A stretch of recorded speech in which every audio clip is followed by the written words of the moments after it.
வணக்கம். வாழ்க்கை என்பது உங்களை கண்டுபிடிப்பது அல்ல, வாழ்க்கை என்பது உங்களை உருவாக்குவதே. இதை யார் சொன்னா தெரியுமா? பேரறிஞர் ஜார்ஜ் பெர்னார்ட் ஷா. இவர் அயர்லாந்து நாட்டை சார்ந்தவர். இவர் ஒரு எழுத்தாளர், நாடக ஆசிரியர், விமர்சகர், அரசியல் செயல்பாட்டாளர், சமூக சீர்திருத்தவாதி என பல பரிணாமங்களை கொண்டவர். இவர் இலக்கியத்துக்காக நோபல் பரிசையும் பெற்றவர். பல திரைக்கதை வசனங்களையும் எழுதி பரிசுகளை வென்றவர்.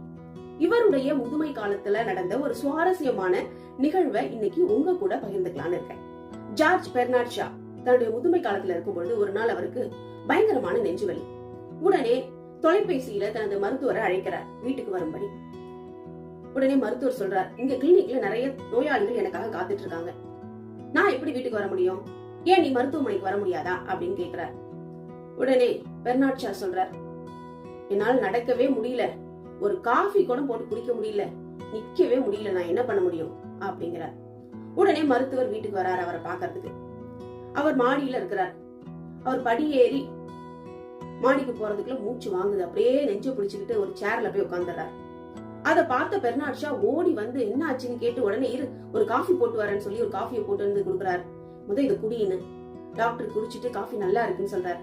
உடனே பெர்னார்ட் ஷா டாக்டரோட நெஞ்சை தடவி கொடுத்துக்கிட்டே அப்படியே நிக்கிறார். உடனே மருத்துவர் அவரோட லெட்டர் பேடை எடுத்து பில் எழுதி கொடுக்கிறார், 30 பவுண்ட்ஸ்னு. அதை வாங்கி பார்த்த உடனே பெர்னார்ட் ஷாவுக்கு ஒரே ஷாக்.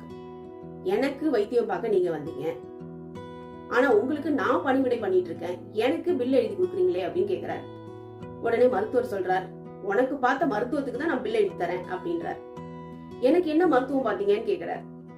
ஆமா, நீ என்ன சொன்ன என்கிட்ட தொலைபேசியில? என்னால நடக்கவே முடியல, காஃபி போட்டு குடிக்கவே முடியல, நிக்க கூட முடியலன்னு சொன்னேன். இப்ப ஓடி வந்த, எனக்கு காஃபி போட்டு கொடுத்த, ஒரு அரை மணி நேரமா இங்க நிக்கிற. உனக்கு கஷ்டம் போது அது பெருசா தெரிஞ்சுது, ஆனா என்னுடைய கஷ்டத்தை நீ பார்த்தவனே உன்னுடைய கஷ்டத்தை மறந்துட்ட. இதுதான் மருத்துவம் அப்படின்னு சொல்ற. இதுல இருந்து நமக்கு என்ன தெரியுது? கஷ்டமும் ஒரு விதமான அனுபவம் தான்.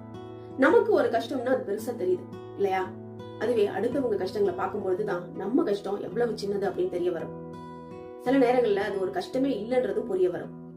அதனால சின்ன சின்ன கஷ்டத்தெல்லாம் பெருசுபடுத்திக்காம நம்ம வாழ்க்கையில இந்த கஷ்டத்திலேருந்து கற்றுக்கொண்ட பாடத்தை வச்சு எப்படி முன்னேறலாம் அப்படின்றதுதான் உணர்ந்தது. பெர்னார்ட் ஷா என்ன சொல்லியிருக்கிறாருன்னா, கஷ்டமும் வாழ்க்கையில் ஒரு அனுபவம் தான் அப்படின்னு சொல்லியிருக்கிறார். நீங்க என்ன சொல்றீங்க?